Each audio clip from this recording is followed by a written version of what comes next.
Hello and welcome to Battlegrounds. I'm Bobby B, and today we'll be looking at the Hasuki upgrade packs, AK-12s.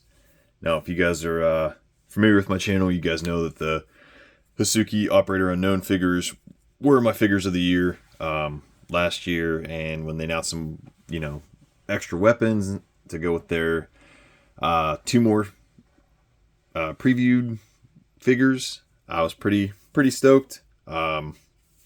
So, I love the Hasuki stuff so far. I ordered the AK-12 upgrade kits. I got all three of them, so we'll talk about them. We'll compare them with some other brands and stuff like that, and go from there. So let's jump in. So we got Hasuki Desktop Camp upgrade package. That's kind of a mouthful. You get three different versions. It says 1/10 to 1/12 scale. And then you got a whole bunch of some stuff on the back. So there were three. There was an all black one. There was a sprayed camouflage tan, brown, and green one. And then you got like a desert one with the rocking the black barrel, black sights. So, yeah, the three. You get two tan straps. Well, all three are sold separate. So, the tan and the green one come with the tan straps. The black one comes with the black strap. Each weapon comes with 3 mags, one in the weapon, and then 2 spares, and then the weapons themselves. Get a nice little hollow red dot. Slides off Picatinny rail system. A little bit of, whoop, as I launched across the table here. A little bit of detail on top of that, a little battery life. Some other stuff like that. Extra paint apps there. We got a 1 out of 187. Got your up and downs and whatnots. So pretty solid on that. Let me see if I can slide that back on. And then we got obviously our removable mag, if I can get it out. With your round paint in the top there. If I can get this. You got the foregrip that comes off. Not a whole lot else going on.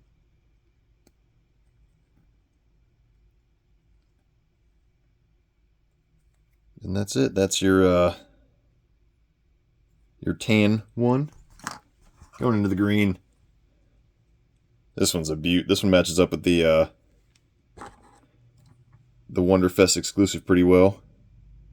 A little more tan than green compared to that one, but all in all, still pretty solid.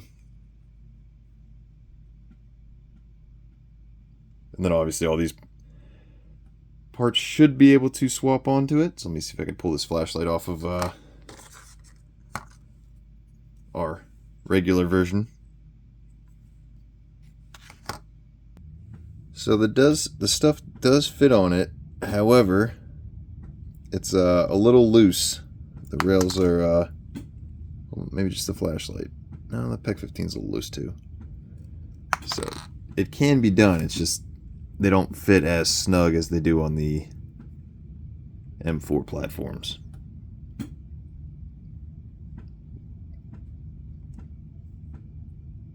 I don't know if you guys can see that difference in the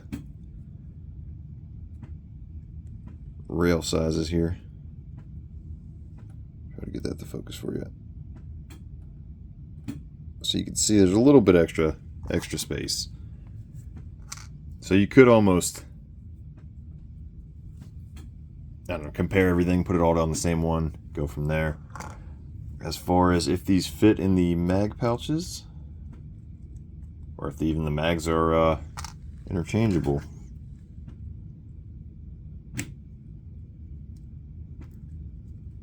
It's a bit of a tight squeeze fitting in there,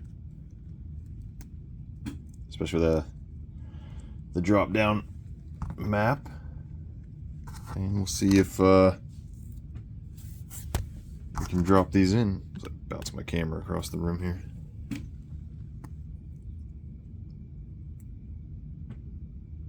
Oh, it's the same one. Where to put that M4 mag? Nope, too loose. So unless you're keeping your 7.62 5.56 separate. Slap this back up here. Getting into some comparisons, we got our Gridiron Studios tacked out AK-47.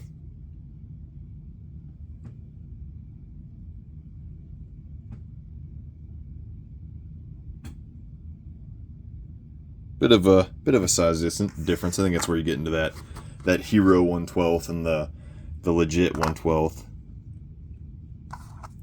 We got our old school Gridiron AK-47 here. If I can get this mag to stay in.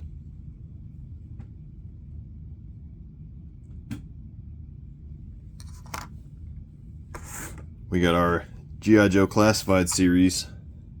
Officer AK. Well, I think this one came with Slaughter.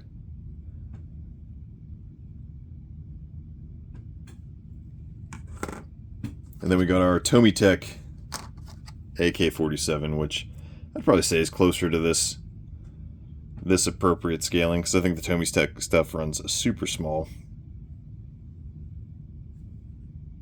I feel like I'm missing an AK from my table here. And then we have our Valiverse Action Force AK. I'm not using the Series 1 version because that one looked like it was drawn from like memory instead of based off an actual AK. So we just got the folded stock. And I get it, it's an AK-12, it's not AK-47, whatever, but you guys can make your comparisons for what your troops carry on the battlefield. Then going back into the sling, obviously we got the eyelet on the buttstock, and then we got our little hook, if you guys are familiar with the Hasuki figures. So that was it. Let's see what they look like with some other characters here. We got our Marvel Legends Punisher from the War Journal. I think it suits up pretty well. Just be careful putting it in his hand. Obviously the Hasuki stuff is a little more on the fragile side. And next we got a GIJoe Classified Series Grunt. I think it looks pretty solid. And last but not least, our Hasuki figures themselves. Oh, his hand just popped out and he dropped it.